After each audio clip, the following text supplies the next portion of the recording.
book called The Extinction Event, which I found quite interesting for a particular reason. It's about electronic pollution, and it's something we are always thinking about. There are very, very few books about it. The electrical industry works hard to keep this information hidden, but what I found here was an extraordinary book, The Extinction Event. David is an award-winning journalist, novelist, screenwriter, producer. He has been a New York Times Notable Book of the Year writer. His book, Like Father, one of the 7 best novels of the year for the Washington Post. His book, The King of Fifth Avenue, also a Notable Book of the Year by the New York Times and the Associated Press. He has written for Law and Order, CSI Miami, 100 Center Street. He's got a feature film to his credit, The Confession, starring Alec Baldwin and Ben Kingsley. He's received the Edgar Allan Poe Award nominations for Mystery Writers of America for a couple of books. He has also been nominated for the Writers Guild for an episode he wrote for Hill Street Blues. In other words, you get the impression this man is quite a writer, and I wrote a blurb myself for his book for The Extinction Event, which said, "The frightening power of the extinction event will stay with me for a long, long time." It's the kind of story that sweeps you up in there and carries you far into a night of intense reading, not to be forgotten. I joined Stuart Woods, Larry Bond, Frederick Morden, Graydon Carter, the editor of Vanity Fair, Doug Preston, the author of Impact and a dear friend, Bill Cosby, Alec Baldwin, Richard Dreyfuss, all of them praising this book for a reason. It is a very important book, and this is a very remarkable man. David, before we get into the book, you have risked your life a number of times being put under house arrest by Baby Doc's secret police in Haiti, infiltrating therapy cults, being abandoned on a desert island, exposing a white slave organization in the East Village. I want to ask you thank you for still being alive for us. We really appreciate it. I'd like to ask you about, first, infiltrating totalitarian therapy cults. What was that about? That was, first of all, thank you for having me on the show. And it's a pleasure to have you, David. Thank you again for the quote for the book. It was everything helps, as you know, to get books noticed. There are 2 or 3 different cults. When you're doing freelance writing, you become known for various beats, and one of the beats I got known for, this was when there were a lot of kids who were running away from home and joining cults, and so I did a number of articles about various kinds of cults and parents who were trying to get their kids out or family members out. This cult in particular, the Uptown Sullivannians in New York City, was actually somewhat different. A lot of the abstract expressionists had been members of this cult, and in fact, Jackson Pollock was a member. And it was interesting. I went underground undercover and joined it. There were a lot of rumors about it. People had been trying to write articles about it for years, and no one had been able to break the code of silence. And I figured the easiest way was just to join and to give it a fair tryout, to try to see if there was an upside as well as a downside, and there certainly was. I found that there were very good things about it. However, it did tend to encourage you to break off all relationships in your past, family members, marriages. It really was offering the participants a chance to start out with a blank slate, psychologically a blank slate, and reinvent themselves. And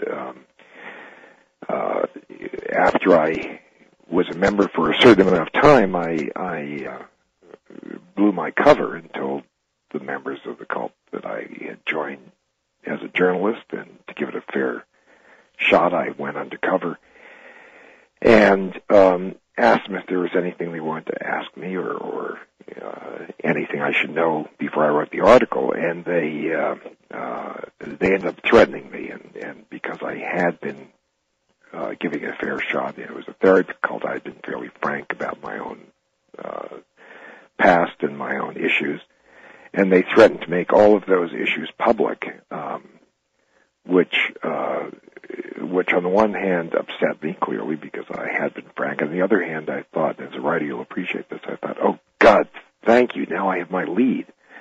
And right. So I started the article with that. Over the years, I've found a number of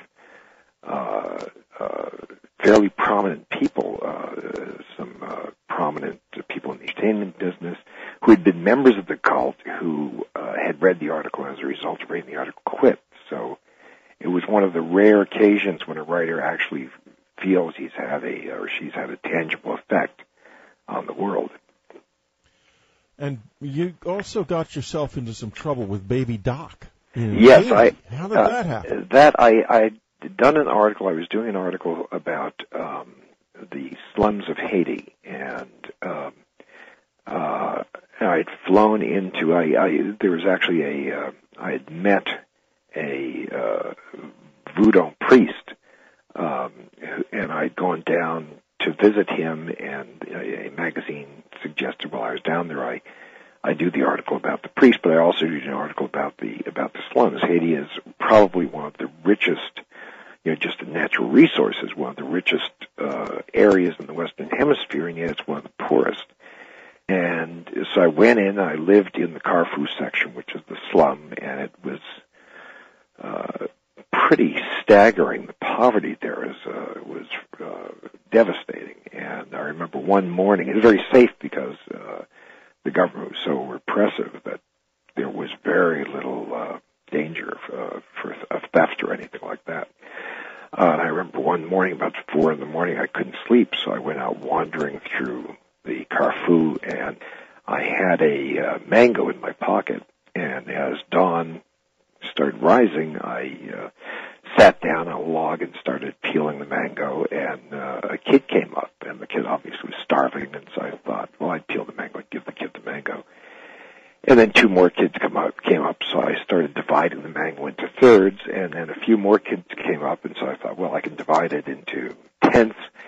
And I suddenly realized that this was the limit of, I guess, a real education in economics, because when 100 kids came up, there's no possible way I could have divided the mango in enough sections. And it was very disturbing, and so I started taking notes about the poverty.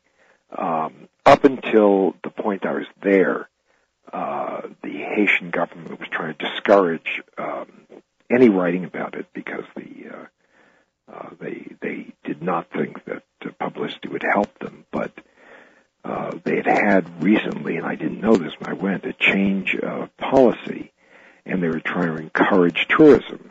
So when they realized or found out I was there to write about the slums, they tried to convince me not to.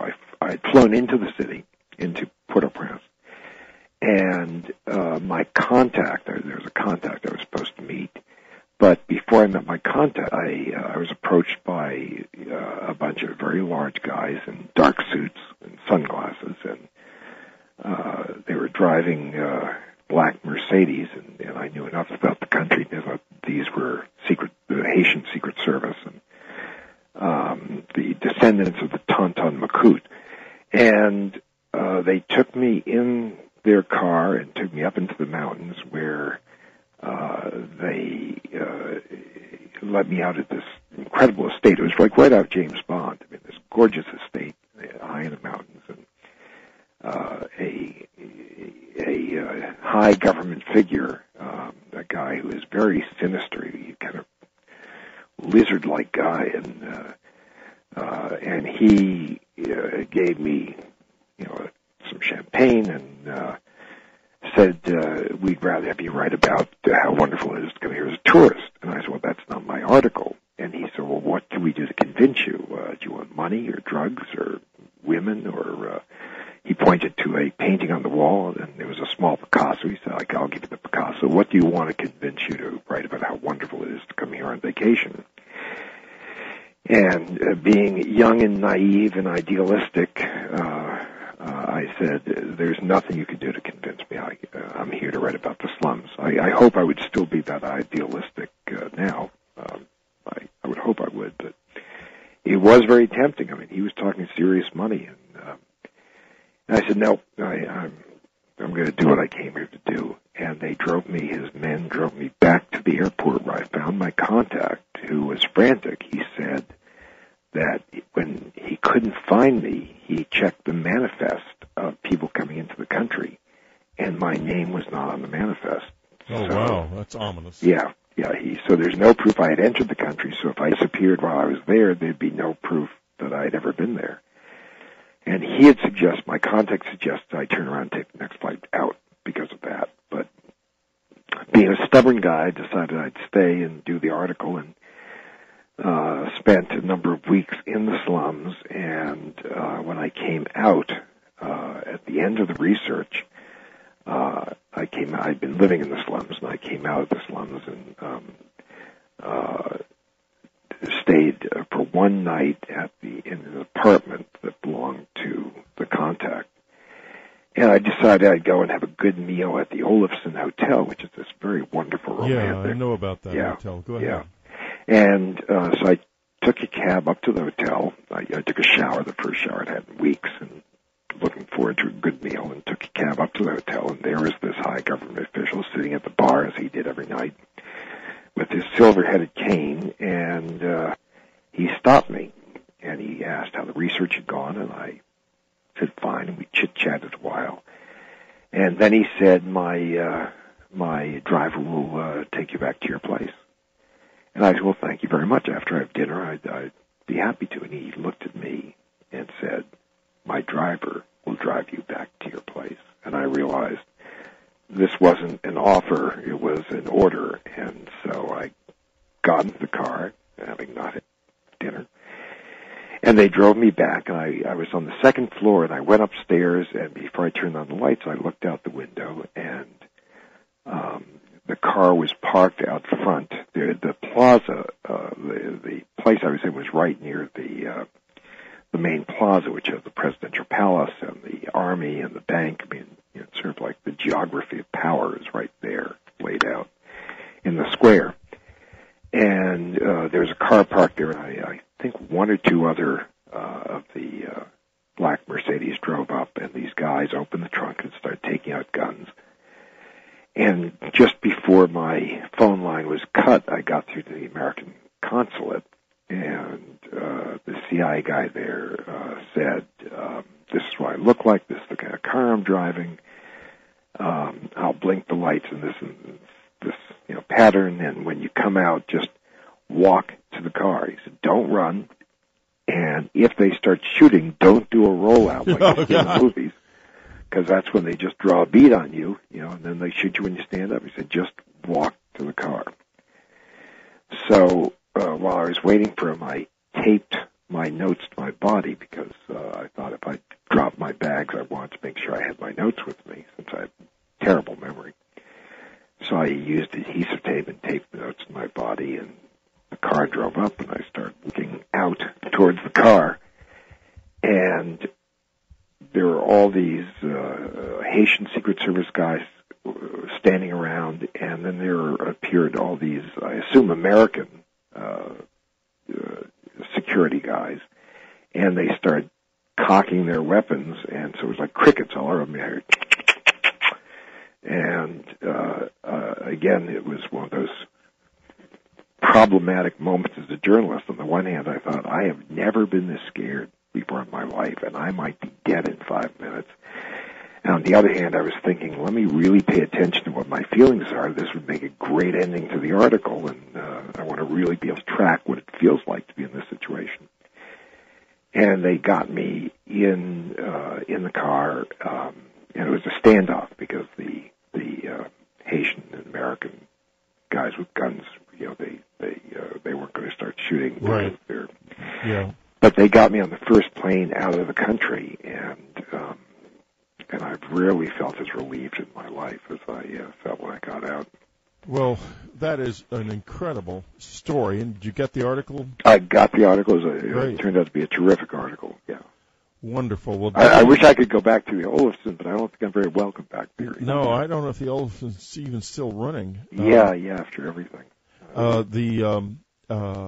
We're going to be right back, and when we get back, we're going to be starting to talk about electrical pollution, and we're going to talk a lot about it. You're going to learn a lot today about electrical pollution, what it is, how dangerous it is, and just what do you need to do. What is the most important thing to do about this? It's all around us. We'll be right back. This is Whitley Strieber. I'd like to thank everyone who responded to my request for information as to whether or not you wanted to attend another Dreamland Festival. A lot of you did, and I'm delighted because we're going to have another Dreamland Festival for this reason. It's going to be called What Is to Come. It's going to be once again at the Scarrett Bennett Center in Nashville, June 24th to 26th. I will be reading from and talking about my new nonfiction book about the visitors for the first time at the festival. My book is called What Is to Come? The Solution to the Communion Enigma. The book is due to be published by Tarcher Penguin in January of 2012. This is an early look. Jim Mars, Ann Strieber, William Henry, Linda Moulton Howe, and Marla Fries will all be there. You can learn more about the program this year by going to unknowncountry.com and clicking on the festival link on the left. See you there. I'm very excited and very happy that we're going to get back together again. If you've never been, and you might think of going, well, read the reviews from the earlier Dreamland festivals, and you'll find out why it's been so successful. And we do sell out every year. We have 130 seats. So if you're interested, the best time to sign up always is now. You're listening to Whitley Strieber's Dreamland. This is The Edge of the World. Today we're talking with David Black, his book, The Extinction Event, a book about the question of electrical pollution, which is all around us. Vivid and enthralling. A rival for John Grisham, says James Grady, the author of 6 Days of the Condor, and that is so true. Not only is this book high-level entertainment, it also teaches you an awful lot about something we really need to know about.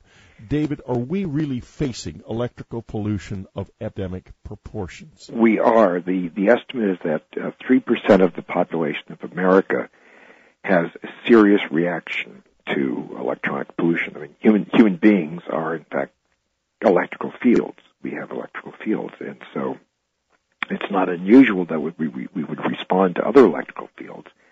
And on the one hand, there are these serious and more obvious threats like cell phones, which have been in the news recently, and there's a great controversy over whether or not they are frying our brains. There's a lot of evidence that they seem to be. And if you live near or under high-tension stanchions, high-tension wires, there's evidence that you could get cancer. Women might have changes in their periods. You can have hallucinations. There are a lot of severe and some fatal consequences. 50% of the population of the country may not react severely to this electrical pollution, but they have some sort of reaction. I think many people in the audience would have the experience of being in an office which uses neon lighting and feeling a little nauseated at the end of the day or a little sick, and that's a form of a reaction to the electrical environment. I was writing the novel, and I needed a MacGuffin. I needed some sort of I had the kind of thriller, and I had the plot, but what I didn't have was the kind of big secret that would help drive some of the story. And I stumbled across the facts of electrical pollution because I saw a photograph of a field filled with dead cows. And my first thought was, this was another article about cow evisceration and UFO, the UFO connection to that. But it wasn't. Apparently,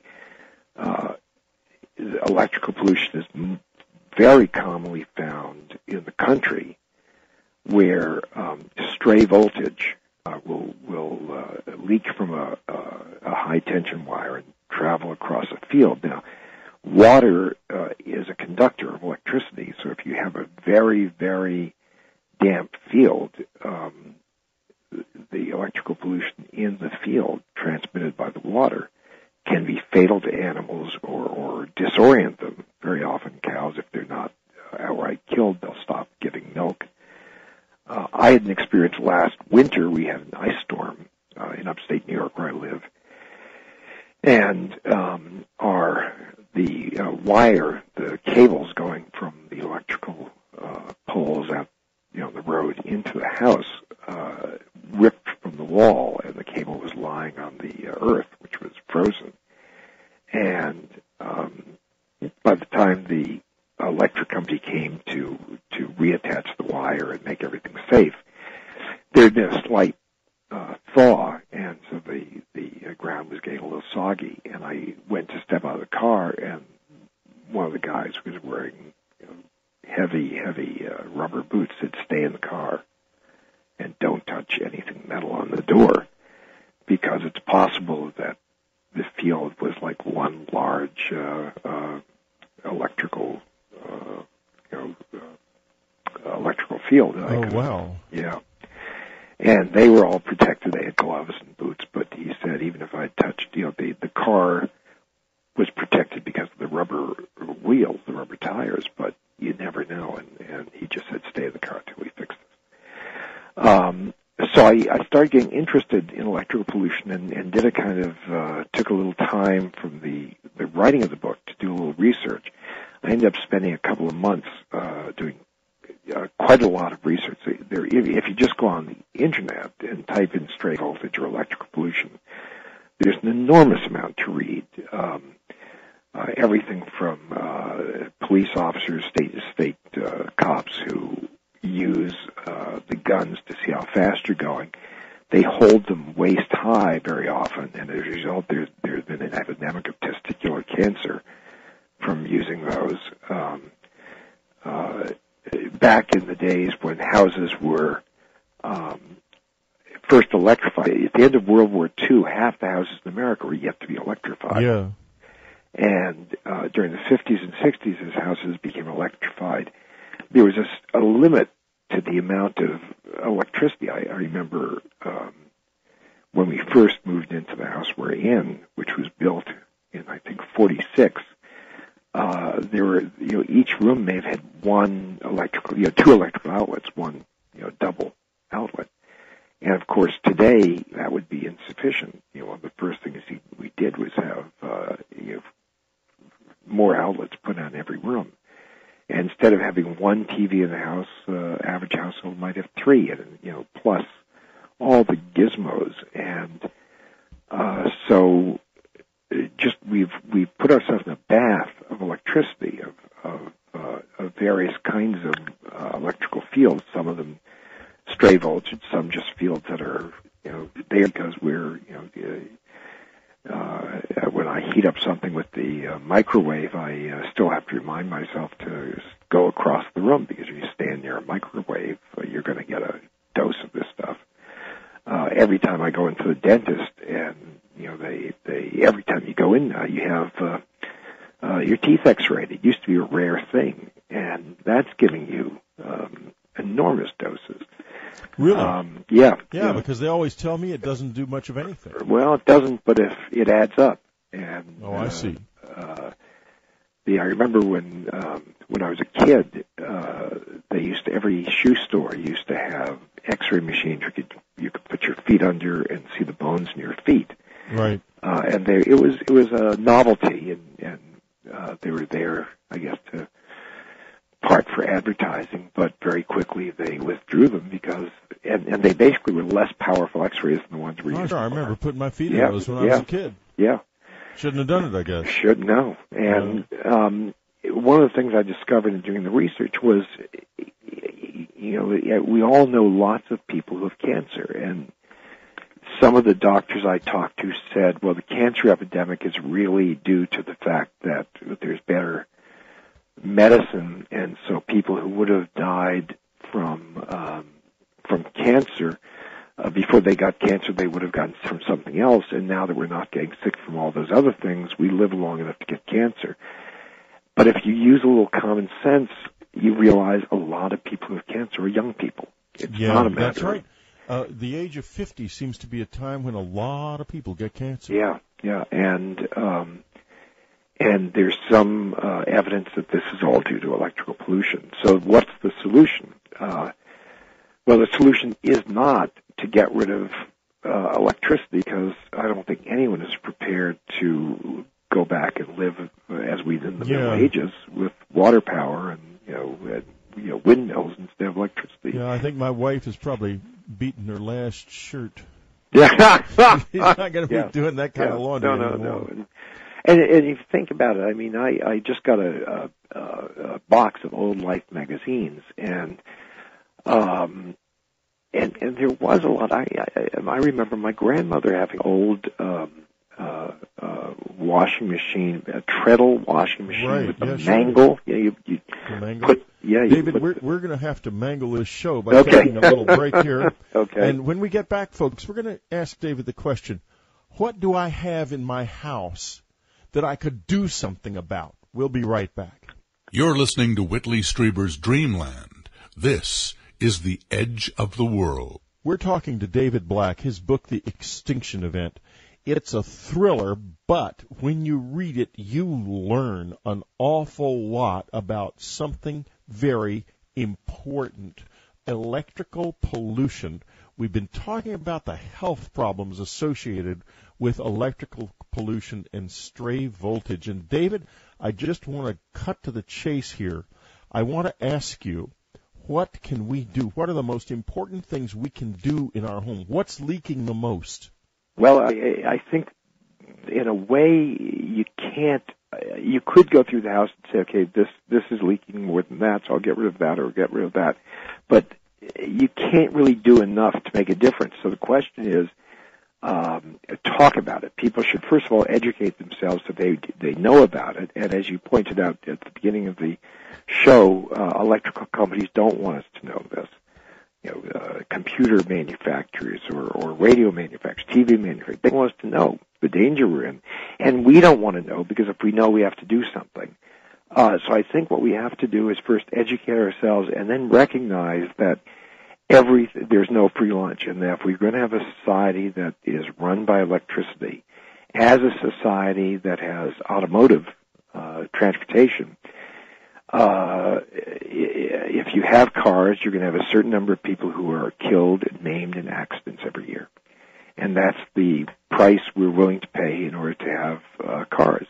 And I think the same thing with electrical pollution. We have to recognize that if we're going to have a society with all the advantages of electricity, there's going to be a certain number of deaths and injuries and sicknesses that will come. As I said, 3% of the population seems to react very, and that may seem, well, we're willing to spend 3% have 3% of the injuries and deaths, except when you're among the 3%, it's a little harder to decide. But I think one of the things you can do is, do you really need 3 TVs? Do you really need a microwave oven? Do you really need a cell phone? Do you really need just sort of be sane about the amount of electronic equipment we have? Right. The hard drives are a big deal. Or even electric blankets. People don't use as much now that we have better heating, but I remember back in the 50s and 60s, people sleep under electric blankets, and aside from the number of people who would get torched or electrocuted every winter, there's also an electrical field that you're literally wrapping yourself up in. Yeah, and a dangerous electrical field. I even saw that discussed at one point in Consumer Reports. And iPhones are a big electrical a big generator of electromagnetic fields, and I use a thing called a Pong, which I have discovered is what it does is it takes the radiation back out of the back of the phone away from your head. What is it? It's called a Pong, P-O-N-G. I guess you could probably get it on Amazon.com if you have an iPhone, but it's only for the iPhone. I don't think they make it for any other phones. And, there's a lot of radiation associated with those things. David, tell me some of the symptoms that people are going to feel. Well, the short of cancer, some of the fatal symptoms, some of the symptoms you might have just from they're now using the phrase allergic reaction to electrical fields. I think it's more than that, but headaches, nervousness, sleep disorders. As I say, women may have their menstrual periods disordered. Sometimes they just go away. Joint aches, hallucinations. There seems to be a strong correlation between heavy electrical fields and people who come away saying that they've seen ghosts or they've seen odd visual, auditory, and olfactory hallucinated smells. So electrical system. We are electrical systems ourselves. So any disruption in our electrical fields is liable to have a very basic effect on us. So depending on where your body may be susceptible, you might have one kind of reaction or another. Almost any kind of reaction is possible. Well, the brain, in particular, doesn't the brain have it creates a harmonic of an ELF wave that puts you into concert with the ELF waves coming out of the Earth. This disrupts all that, doesn't it? Well, you can, when you start investigating the natural electrical fields around us, add another complicating factor, because there are places in the Earth that do seem to have odd electrical patterns, and so it's not just a matter of making sure you're not living under a high tension stanchion, but if you happen to be living in one of those odd places on the planet, and this ties into with ley lines and all sorts of other kind of interesting research, but the ideal would be to somehow live in harmony with this rather than living in disharmony with it, which is bound to get us in trouble. Yeah, well, you find ancient sacred sites all along ley lines, and that suggests that they could somehow feel this. Yeah, there's some evidence, and I don't know enough about the actual science and chemistry of it, but there's some evidence that the kind of consciousness we have is fairly modern. Julian Jaynes wrote one book years ago in which he suggested that, I think it was a breakdown of the bicameral mind. Yeah, the origin of consciousness and the breakdown of the bicameral mind, folks. It's a great book. Don't miss it. I loved it.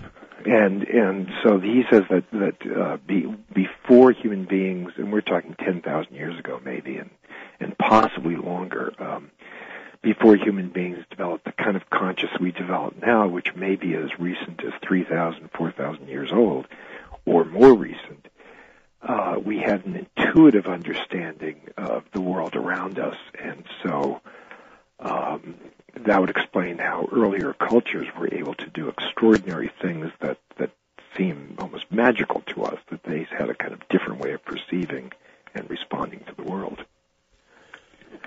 And now here we are sitting in this morass of electrical pollution. Is this doing something to the human soul, do you think? Can you speculate about that? Yes, I think obviously would, but I think it's a wider field than that. I mean, the electrical part of it is a piece of something even larger, and if you want to speculate, there are other things speculate about which are more evident. For example, every culture, which is all throughout history, there have been cultures that have associated intense erotic arousal without satisfaction with transcendental states of consciousness. I mean, in the East, they have a language to talk about this, whether it's Tantric Buddhism or other forms of sacred knowledge. In the West, we never developed a language, and when we tended to, the church or the authorities would crack down, except there have been moments in Western history like the Renaissance or the early Renaissance in France during the courts of love in 1100, 1200 AD, when there seemed to have been an eruption of creativity. And with the courts of love, it's very obvious because you'd have troubadours who would yearn after their lady love who they could not get satisfaction from. That wasn't part of the game. And the displaced or repressed erotic arousal would lead to transcendental states of consciousness. And if you take a look at our culture today, advertising, oddly, is doing that to us. I mean, it's a law of unintended consequences. Our culture is saturated with ads, which basically are using sex to sell products. And it says the equation is, if you buy this car, you will have sexual satisfaction. Right, exactly. And so the culture around us is saturating us with erotic consciousness that there's no satisfaction for. And so advertising may be creating a transcendental state of consciousness, which is changing us radically, which is helping the evolution of the species. And interesting. I hope it's taking in a good way for direction for once instead of a bad one. I think it can. If you look at the 60s, the counterculture, one of the violent reactions to it, the obviously political reactions, we understand that, but part of it was during the counterculture, if people were sexually satisfied, they didn't buy as much. People who are sexually satisfied don't have to go and buy things to kind of fill that void. And so it became a threat to consumer culture. And that, I think, was the bigger threat than the political and other kinds of threat in the 60s. Well, we're going to talk with David when we get back about whether or not, why don't we know more and understand more about electrical pollution, and what could industry do to reduce pollution in the things all around us, and why won't they do it, and why don't they tell us? Is there a conspiracy about this? Do they know more than they're saying? We'll be right back. You're listening to Whitley Strieber's Dreamland Online. We're talking to David Black, his new book, The Extinction Event. Don't miss it. It is a thriller, but it is also a journey into a new kind of education that you need. An education into electrical pollution and what it may mean and the dangers of it. You learn a lot in this extremely satisfying, fast-paced, fun book. It wouldn't be on Dreamland if it didn't have that aspect to it, because we don't really do thrillers, just or novels. This is a novel with a difference. David, before we left the air, I started to ask you a question about why don't we know more about this? Well, there is an attempt on industry and the culture in general. We don't want to know things that make us unhappy that we can't do much about. And so not only are the people who are trying to sell us things that use electricity and would bathe us in electrical fields, they don't want us to know because we might stop buying the stuff. I mean, and of course we don't want to know ourselves because then we might feel a duty or an obligation to stop buying the stuff. It's very similar to the problem we have with power, with oil. We don't want to know that if in fact we heat our houses with oil, we use oil, to turn it into gasoline to run our cars and airplanes. We don't want to know the dangers that naturally will come. I mean, the blowout in the Gulf of the oil well was not an extraordinary thing. If you take a look at the history of that kind of deep water drilling, it's really common. A terrific blowout about 20 years ago. Pemex had a blowout in the Gulf. It took them half a year to control. Yeah, and there are lots of smaller blowouts that never make the news. The Gulf is almost a dead area in the water because of all the pollution there. So we don't, the same way we don't want to know. We love sausage, but we don't want to know how it's made. We tend to blind ourselves, and the question is there a conspiracy? Yes, the world's filled with conspiracies. We may not, if you're on the outside, it looks like a conspiracy. If you're on the inside, it looks like just a bunch of friends getting together to do whatever you're doing. If I start a TV show, I may go to people who are friends who I've worked with before and hire them to somebody trying to get into the business. It's a conspiracy, and it is, but to us on the inside, it's convenience. It's, the fact that you and I have the same editor and we got to know each other, to someone who wants to be on the radio, that may seem like a conspiracy when in fact it's just natural. Yeah, so, folks, our editor, Bob Gleason, is going to be on this show pretty soon. This is a dangerous man and a very interesting man. You'll find out. Go ahead. A wonderful, extraordinary mind. And one of the I love the characters. He's dangerous because he's curious. Yeah, exactly. And we're taught not to be curious because God help you might find out things that are inconvenient to know. And so there are conspiracies. I think in Robert Anton Wilson, who's one of my favorite, I would say, philosophers, even not just novelists and writers, who recently died. He has the best take on conspiracies. He thought I was an idiot, but I thought he was terrific. Yeah, well, I think he thought a lot of people. Well, a lot of people disagreed with him. Curmudgeon, sitting up there in his little room. Yeah, but he had a good take on conspiracies, and I think our culture, obviously, anything that we're so used to the illusion that everything can be done openly and out in the sunlight. And even marriages can't survive that kind of illumination. So even a marriage is a kind of conspiracy. So yes, I think the culture doesn't encourage us to find out things like electric pollution, but I think it's in our best interest to at least know about it, so we can then decide what we're prepared to do. Yeah, because actually there's a lot you can do in your home. Ann and I have worked hard to reduce the amount of electrical and electronic pollution in our homes. Among other things, one of the simplest things you can do is to use a wired Ethernet instead of Wi-Fi. Exactly. I mean, we do that, and it's not only is it more secure, it's a lot safer. And if you have kids, it's something I would recommend highly because nobody really knows what children growing up in a Wi-Fi environment are going to experience in their bodies when they're 40. No one. Yes. Yeah. It hasn't happened yet. So, goodness knows we have a 600% increase in brain cancer in the past 25 years. There's got to be a reason for that. Yeah.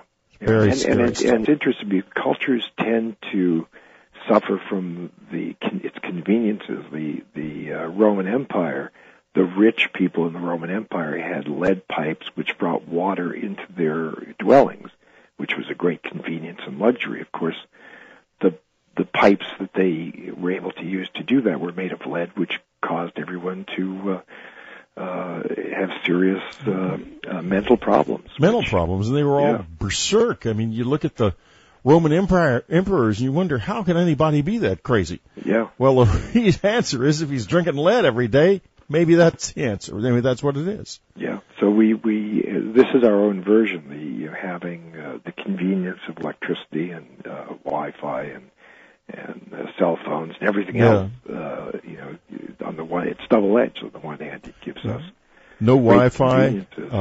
Don't use hair dryers, electric blankets. Forget it. Don't even go there. And get rid of as many electrical devices as you can. You really need an electric carving knife. Right. No, of course not. Because all of these things, you think an electric carving knife, how could that be dangerous aside from the blade? All of these things create big electromagnetic fields when you turn them on. Hair dryers, electromagnetic field around them when you turn it on. You put that around your brain every time you use it. Yeah, and so, you know, in a way, it's a saner life. We have friends up here who have really made an effort to get rid of electricity from their lives. They haven't entirely done it, but they don't use dryers. They will dry clothes on the line and outside.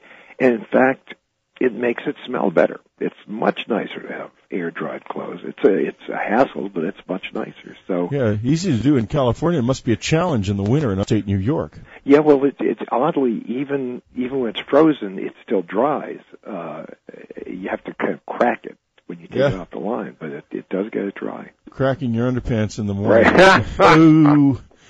David Black, it has been a real pleasure to be with you. Too. Yeah, and have you on the show. David Black, quite an adventurous life, as you heard earlier. Also, an important book in the extinction event, getting into electrical and electronic pollution. Let's do it, folks.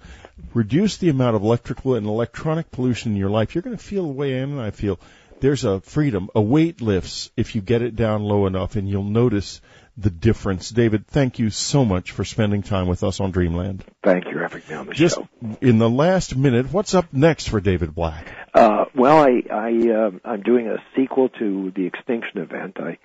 At the end of the book, I to some degree have a reality ending, not the world ending, but reality ending, sort of. And when I sent it in to our editor, to Bob, he said, "Great, now do a sequel." I said, "How can I do that? I just ended reality." That's right. You'll figure out a way. So it's post-reality. Yes. Yeah, because things really pop in the extinction event. It's an amazing book. I loved it. Thank you. Okay. Thank you very much again, and thanks, folks. Next week on Dreamland, well, I'm not absolutely sure what's on the schedule this week, but it's going to be terrific, I can assure you. Watch the website, watch my Facebook page or Twitter.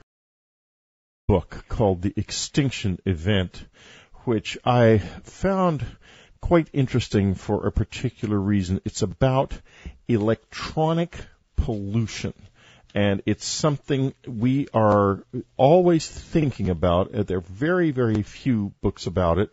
The electrical industry works hard to keep this information hidden, but what I found here was an extraordinary book, The Extinction Event. David is an award-winning journalist, novelist, screenwriter, producer. He has been a New York Times Notable Book of the Year writer. His book, Like Father, one of the 7 best novels of the year for the Washington Post. His book, The King of Fifth Avenue, also a Notable Book of the Year by the New York Times and the Associated Press. He has written for Law and Order, CSI Miami, 100 Center Street. He's got a feature film to his credit, The Confession, starring Alec Baldwin and Ben Kingsley. He's received the Edgar Allan Poe Award nominations for Mystery Writers of America for a couple of books. He has also been nominated for the Writers Guild for an episode he wrote for Hill Street Blues. In other words, you get the impression this man is quite a writer, and I wrote a blurb myself for his book for the Extinction Event, which said, "The frightening power of the Extinction Event will stay with me for a long, long time." It's the kind of story that sweeps you up in there and carries you far into a night of intense reading, not to be forgotten. I joined Stuart Woods, Larry Bond, Frederick Morden, Graydon Carter, the editor of Vanity Fair, Doug Preston, the author of Impact and a dear friend, Bill Cosby, Alec Baldwin, Richard Dreyfuss, all of them praising this book for a reason. It is a very important book, and this is a very remarkable man. David, before we get into the book, you have risked your life a number of times being put under house arrest by Baby Doc's secret police in Haiti, infiltrating therapy cults, being abandoned on a desert island, exposing a white slave organization in the East Village. I want to ask you Thank you for still being alive for us. We really appreciate it. I'd like to ask you about, first, infiltrating totalitarian therapy cults. What was that about? That was, first of all, thank you for having me on the show. And oh, it's a pleasure to have you, David. Thank you again for the quote for the book. It was everything helps, as you know, to get books noticed. There are 2 or 3 different cults. When you're doing freelance writing, you become known for various beats, and one of the beats I got known for, this was when there were a lot of kids who were running away from home and joining cults. And so I did a number of articles about various kinds of cults and parents who were trying to get their kids out or family members out. This cult in particular, the Uptown Sullivannians in New York City, was actually somewhat different. A lot of the abstract expressionists had been members of this cult, and in fact, Jackson Pollock was a member. And it was interesting. I went underground undercover and joined it. There were a lot of rumors about it. People had been trying to write articles about it for years, and no one had been able to break the code of silence. And I figured the easiest way was just to join and to give it a fair tryout, to try to see if there was an upside as well as a downside of the article with that. Over the years, I've found a number of fairly prominent people, some prominent people in the entertainment business who had been members of the cult who had read the article, and as a result of reading the article, quit. So it was one of the rare occasions when a writer actually feels he's had she's had a tangible effect on the world. And you also got yourself into some trouble with Baby Doc. Yes, How did that happen? I had done an article. I was doing an article about the slums of Haiti, and I'd flown into. There was actually I had met a voodoo priest, and I'd gone down to visit him, and a magazine suggested while I was down there I do the article about the priest, but I also do an article about the slums. Haiti is probably one of the richest, just in natural resources, one of the richest areas in the Western Hemisphere, and yet it's one of the poorest. And so I went in, I lived in the Carrefour section, which is the slum, and it was pretty staggering. The poverty there was devastating. And I remember one morning, it was outside, and there certainly was.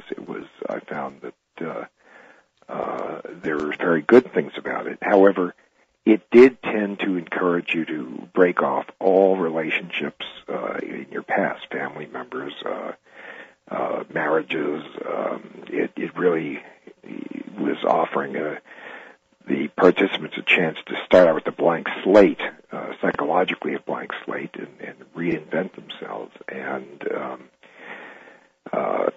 after I was a member for a certain amount of time, I blew my cover and told the members of the cult that I had joined as a journalist, and to give it a fair shot, I went undercover and asked them if there was anything they wanted to ask me or anything I should know before I wrote the article, and they ended up threatening me, and because I had been giving it a fair shot, it was a therapy cult, I had been fairly frank about my own past and my own issues, and they threatened to make all of those issues public, which on the one hand upset me clearly because I had been frank. On the other hand, I thought, as a writer, you'll appreciate this, I thought, oh God, thank you, now I have my lead.